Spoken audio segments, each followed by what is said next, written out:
আসসালামু আলাইকুম। আশা করি সবাই ভালো আছেন। HTML এর বেসিক টু অ্যাডভান্স কোর্স আপনাদেরকে সবাইকে স্বাগতম। প্রিভিয়াস টিউটোরিয়ালে আমরা দেখেছিলাম HTML এর সেলফ ক্লোজিং ট্যাগ সম্পর্কে। এই টিউটোরিয়ালে আমরা HTML এর ফরম্যাটিং সম্পর্কে জানবো। শুরুতে আমরা নোটপ্যাড প্লাস ওপেন করে নিই। রাইট ক্লিক করে এডিট নোটপ্যাড প্লাস প্লাস। এখন যদি আমরা একটি নরমাল টেক্সট লিখি, যেমন যদি আমরা হ্যালো ওয়ার্ল্ড লিখি এবং কন্ট্রোল এস চাপি এবং যদি আমরা এটা ওপেন করি, আমরা হ্যালো ওয়ার্ল্ড এভাবে লিখতে পারবো।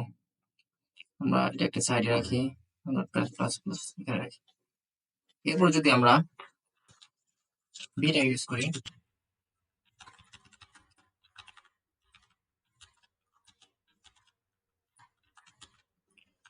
চাপি রিফ্রেশ করি, তাহলে এটা আমরা একটু বোল্ড আকারে দেখতে পারবো। এখানে একটা বিআর ট্যাগ লাগাই। আমরা জানি বিআর ট্যাগের কোনো সেলফ ক্লোজিং ট্যাগ থাকে না। ব্রেক পয়েন্ট চলে আসছে। এরপর আমরা দেখব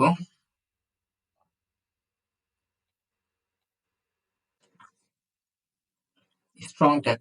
স্ট্রং ট্যাগ হচ্ছে সেম টু সেম বোল্ড ট্যাগের মধ্যে কাজ করে। সেম হ্যালো ওয়ার্ল্ড লিখে ক্লোজিং ট্যাগ লাগাই, কন্ট্রোল এস এবং রিফ্রেশ করি, আমরা সেম বোল্ড আকারেই দেখতে পারবো। এখানে একটা বিআর ট্যাগ লাগাই। এরপর আমরা দেখব ইটালিক ট্যাগ। আমরা কোনো লেখাকে ইটালিক করতে চাইলে ইটালিক ট্যাগ ইউজ করতে পারি। যেমন I italic tag.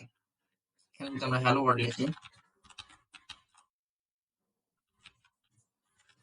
Italic tag close করি, কন্ট্রোল এস। এখন যদি আমরা রিফ্রেশ করি, দেখতে পারবো লেখাটি ইটালিক হয়ে গেছে। বোঝার ক্ষেত্রে আমরা এটা একটু জুম করে রাখি। এরপর আমরা দেখবো EM tag. EM tag same to same italic ট্যাগের মতো কাজ করে। ক্লোজিং ট্যাগ দিতে হবে, কন্ট্রোল এস চাপি এবং যদি আমরা রিফ্রেশ করি, দেখতে পাচ্ছেন সেম ইটালিক ট্যাগের মতোই কাজ করতেছে। এরপর আমরা দেখবো স্মল ট্যাগ। আমরা কোনো লেখাকে স্মল করতে চাইলে স্মল ট্যাগ ইউজ করতে পারি। যেমন কোনো টেক্সটকে স্মল আকারে দেখাতে চাচ্ছি, সেক্ষেত্রে আমরা স্মল ট্যাগ ইউজ করবো। রিফ্রেশ করি, লেখাটি স্মল আকারে দেখাচ্ছে। এরপর যদি আমরা কোনো লেখাকে ডিলেট বা মাঝখানে ডিলেট লাইন দেখাতে চাই, সেক্ষেত্রে আমরা ডিল ইউজ করতে পারি। হ্যালো ওয়ার্ল্ড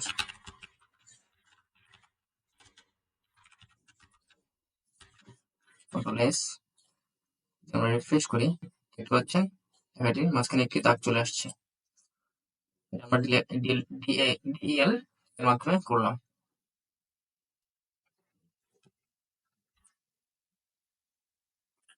এরপর আমরা দেখব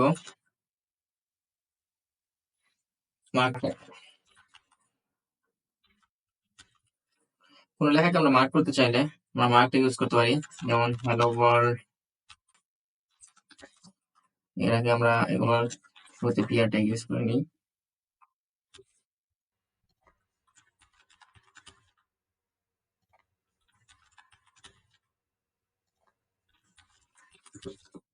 কন্ট্রোল এস চাপি, যদি আমরা রিফ্রেশ করি, তবে লেখাটি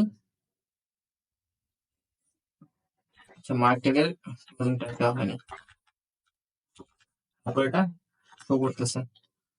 যদি আমরা রিফ্রেশ করি, দেখতে পাবেন লেখাটি মার্ক হয়ে গেছে। এরপর আমরা দেখবো কোনো লেখার যদি আমরা সাবস্ক্রিপ্ট পেতে চাই, যেমন আমরা যদি H2O হচ্ছে H2O মানে পানি, ওয়াটার, যদি আমরা এর নিচে 2 দেখাতে চাই, সেক্ষেত্রে আমাদের সাব ইউজ করতে হবে। যেমন এইচ আমরা ইউজ করবো সাব, তারপর আমরা 2 ইউজ করবো এবং সাব ক্লোজ করে দিব। এরপর আমরা ইউজ করব ও। এখন যদি আমরা রিফ্রেশ করি কন্ট্রোল এইচ, আমরা দেখতে পারবো H2O এভাবে শো করতেছে। সুপার স্ক্রিপ্ট দেখাতে চাই, যেমন আমরা সূত্র লিখতে চাই, এই স্কোয়ার এভাবে লিখতে বুঝতে পারবেন না। আমরা যদি সুপার স্ক্রিপ্ট ইউজ করি তাহলে বুঝতে পারবেন। এ সুপার এসইউপি, তারপর যদি আমরা টুল ইউজ করি, কন্ট্রোল এস চাপি, ক্লোজ করতে হবে। এখন যদি আমরা রিফ্রেশ করি দেখতে পারবেন। এটা ভালোভাবে বোঝার জন্য আমাদের বিআরটি ইউজ করতে হবে।